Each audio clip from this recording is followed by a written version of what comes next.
Hi, I've been asked to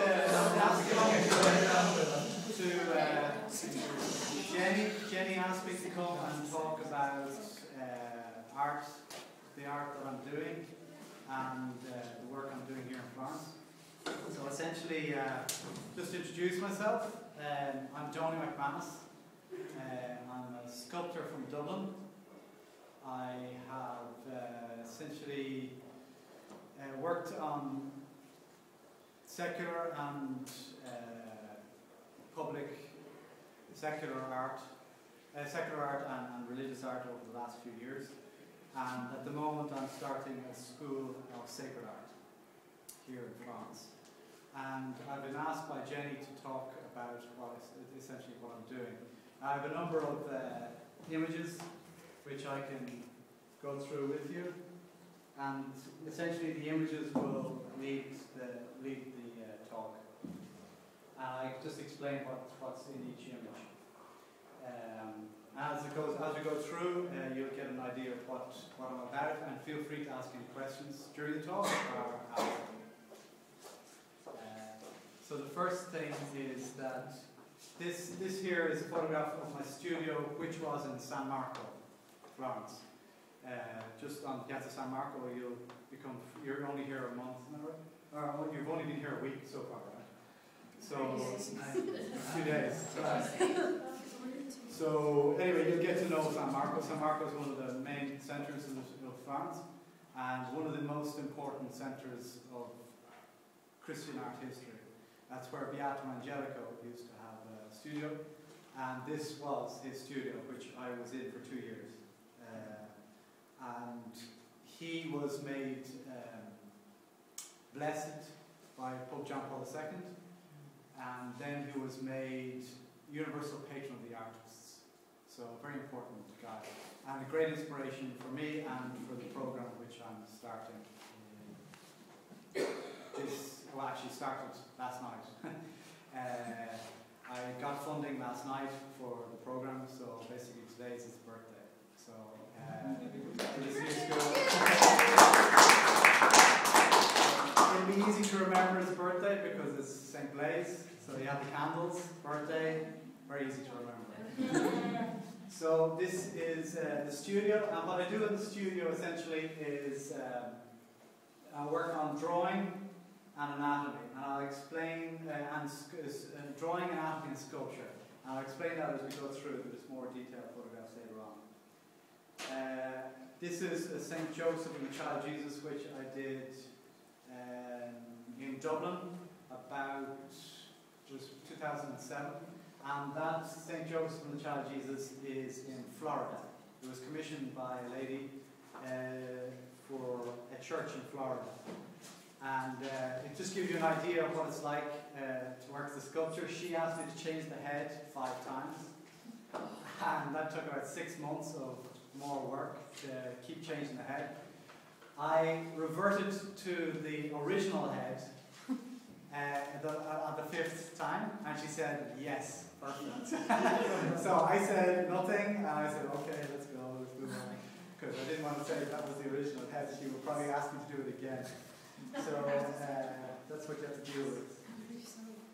This is the anatomy. Some of these photographs are distorted, so I might have a bit long in this and fat and others.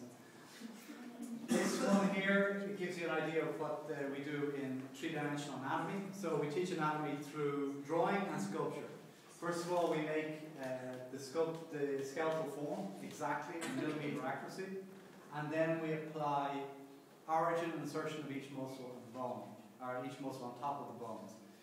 The whole idea is, it's not for medical reasons, but it's learning the vocabulary of the body, because the body has a language, and if you understand that language, if you understand the vocabulary of that language, then you can express yourself much better.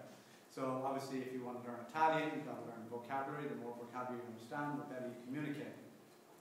If you want to communicate through artistic language, figurative language, the body, then the more anatomy you understand, the better. That's the idea. This is the first public commission I got, which is a Virgin and Child for a drug rehabilitation centre in Dublin. This is in a very, very difficult area. I did this when I was teaching in high school. After I graduated in high school, I went to art school. I went to a mini art school first, a pre-art school for a year. And then I went to the main art schools, National College of Art and Design in Dublin. And there I discovered that things were not what I expected. I was expecting to learn great masters like Bernini, Michelangelo, but I got the complete opposite. They were repudiating, rejecting the great masters, and they were basically promoting ugliness instead of beauty. So, as you can imagine, I found it quite difficult, and I was kicked out of the sculpture department in the first year. Basically, they said I'm going to fail the year because I'm not doing what they want me to do. My work essentially was too Christian and too figurative. So basically it was going against their agenda. So because I didn't conform, I was kicked out of the department.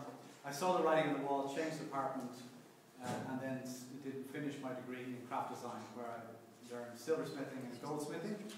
And that stood to me because with a craft like that, you get to do things much more precise. You'll get to know about an artist called Cellini. He's one of the great sculptors here in Florence. He was a goldsmith before he was a sculptor, and a lot of artists at that time were goldsmiths before they were sculptors, and that led to great, very highly finished works. So I have no regrets in taking that course, because that leads me to try and make better work. Not that I'm anything close to Cellini, but he has a very interesting biography if you really want to know some nasty artists. This here is a bottle and a syringe, as symbols of drug and alcohol addiction, and this was for a rehab center. And underneath there's a chain which is broken in the middle, so it's the whole symbolism is breaking the chain of addiction. And this was called Our Lady of Hope, so that those who attended this center would have an icon of Our Lady of Hope, which is dealing exactly with their issues. So this was a very contemporary vision of Christianity applying to contemporary problems. And this, believe it or not, got a lot of really positive media attention, which I was quite surprised in Ireland, because the media is very anti-church in Ireland. And this got a lot of really positive attention, which I was quite surprised with.